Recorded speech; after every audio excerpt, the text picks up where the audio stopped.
खून की मांग है इस देश की रक्षा के लिए, खून की मांग है इस देश की रक्षा के लिए।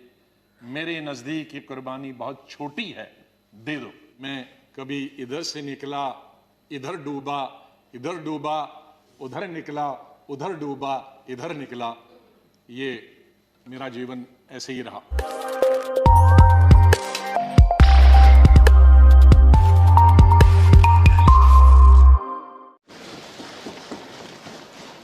माननीय चेयरमैन सर,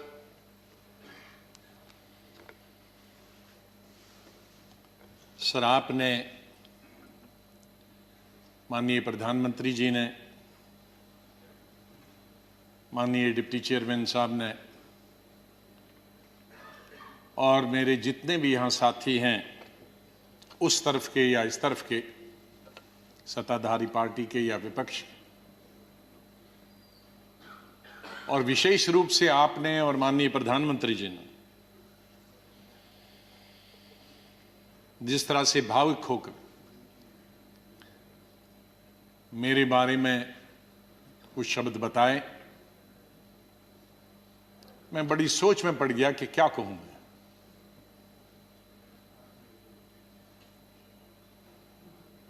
मैं इन 41 वर्षों में जो मेरा लेजिस्लेटिव कैरियर रहा, 28 साल इस हाउस में, 10 साल लोकसभा में, 3 साल जम्मू कश्मीर की असेंबली में, तो ये कहूंगा कि महाराष्ट्र से जीत के आके मैं कभी इधर से निकला, इधर डूबा, इधर डूबा, उधर निकला, उधर डूबा, इधर निकला। ये मेरा जीवन ऐसे ही रहा और संघर्ष का जमाना रहा। मैं 2005 में जब चीफ मिनिस्टर बना नवंबर में, और मई में जब दरबार कश्मीर में खुला, तो मेरा स्वागत गुजरात के मेरे भाइयों और बहनों की कुर्बानी से हुआ। मैं अभी 2 ही दिन पहले पहुंचा था, तो वहां स्वागत करने का मिलिटेंट का यही तरीका था कि आप हत्या करो गरीबों की, तो वही स्वागत होता है। उसका मतलब था कि हम हैं, इस गलतफहमी में न रहना। न निषाद बाग जो कि राजभवन के साथ, वहां बस से उस पर लिखा था गुजरात की बस, उसमें हमारे तकरीबन 40-50 गुजरात के हमारे भाई बहनें टूरिस्ट, उस पे उन्होंने ग्रेनेड लगाया और मेरे ख्याल में दर्जन से ज्यादा लोग वहीं हताहत हो गए और कई जख्मी हो गए। मैं फौरन तुरंत जगह पे पहुंचा, लेकिन तब तक पुलिस ने वो हटा दिया था।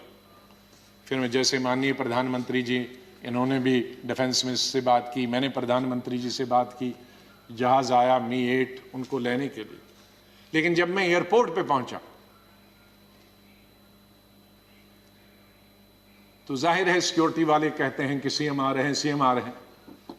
तो एयरपोर्ट पे ये सब जाने के लिए तैयार थे। हमारे जख्मी भाई, छोटे छोटे बच्चे। तो जब मैं एयरपोर्ट पे पहुंचा तो इन बच्चों ने, जिसका किसी का पिता मर गया था, किसी की मां मर गई थी, वो रोते रोते मेरे टांगों से जब लिपट गए तो मैं जोर से, मेरी आवाजें निकल गई, ए खुदा ये क्या तुमने किया। मैं कैसे जवाब दूं इन बच्चों को, मैं कैसे जवाब दूं उन बहनों को जो यहां तफरी के लिए आए थे, सैर के लिए आए थे, और आज मैं लाशें लेकर इनके हवाले कर रहा हूं, उनके माता पिता की। तो ये भावुक होने की जरूरी बात। आज हम ये अल्लाह से, भगवान से यही दुआ करते हैं कि इस देश से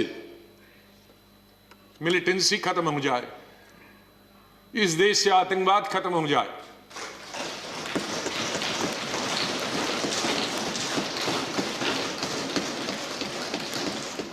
हजारों हमारे सिक्योरिटी फोर्सेस के, आर्मी के, पैरामिलिट्री फोर्सेस के, पुलिस के जवान मारे गए। सिविलियन कई क्रॉस फायरिंग में मारे गए। हजारों हमारी बेटियां और माएं आज बेवा, शायद उनका पति किसी का मिलिटेंट भी, कईयों के मिलिटेंट होंगे, कई क्रॉस फायरिंग। कश्मीर के हालात ठीक हो जाएं। मैं इससे पहले कि कुछ अशार बोलूं, पहले मैंने अपनी फौजियों के नाम बताया था, लेकिन ये शेर मैं बोलना चाहता हूं मेरे कश्मीरी पंडित भाइयों और बहनों के लिए।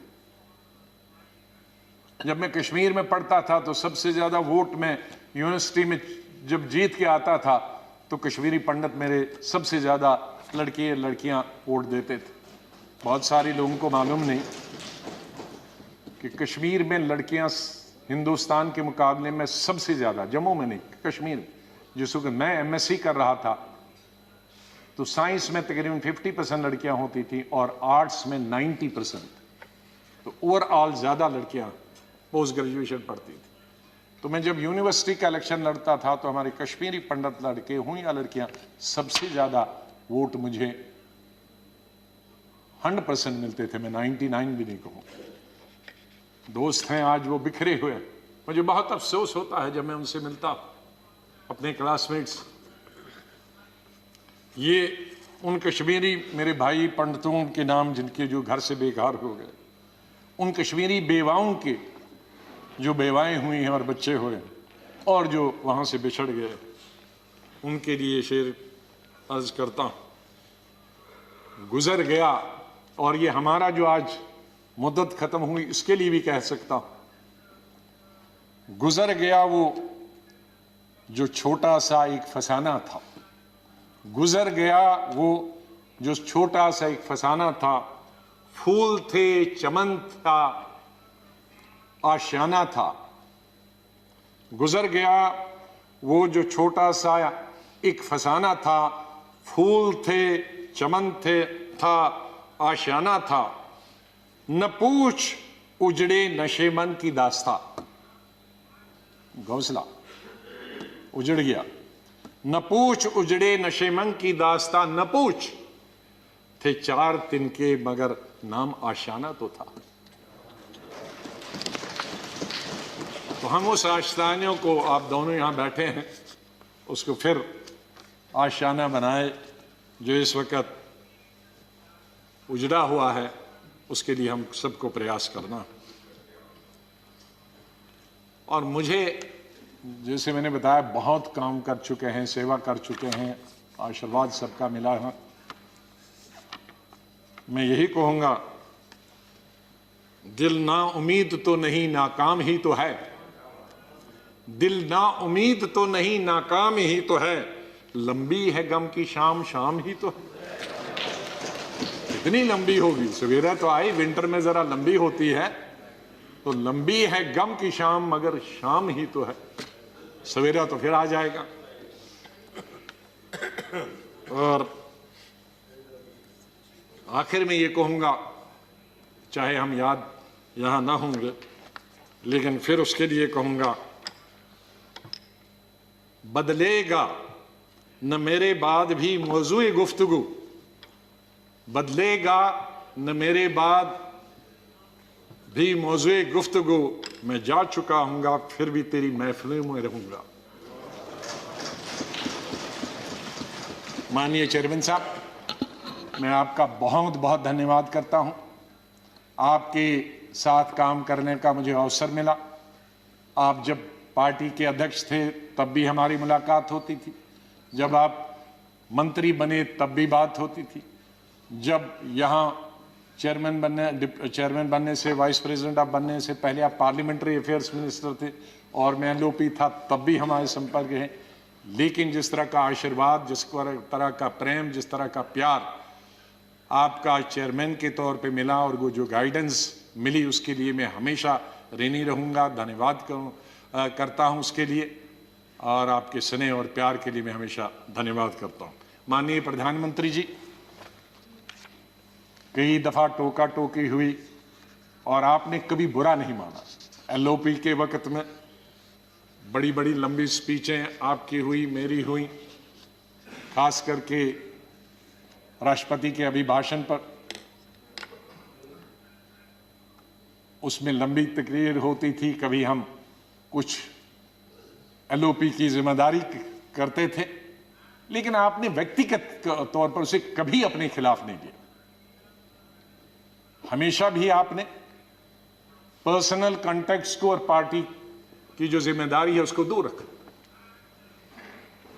कभी ईद हो, दिवाली हो, बर्थडे हो, उसमें बराबर आपने कभी भी कमी नहीं की फोन करने की। सबसे पहले या तो मेरी पार्टी प्रेसिडेंट का आता था या आपका आता था। दो आदमियों का तो अनिवार्य, हमारे प्रधानमंत्री और कांग्रेस प्रेसिडेंट मिसेस गांधी।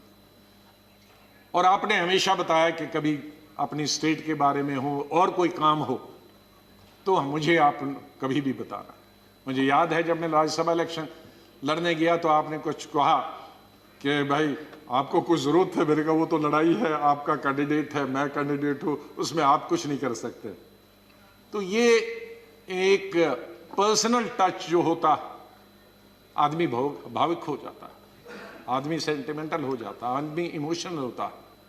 और मेरे संपर्क तो विपक्ष के साथ आज से नहीं, जब पहली दफा मैं एमओएस बना था तब से लेकर आज तक, क्योंकि हम मिलके ही देश को चला सकते हैं, लड़ाई करके, गालियां देकर नहीं।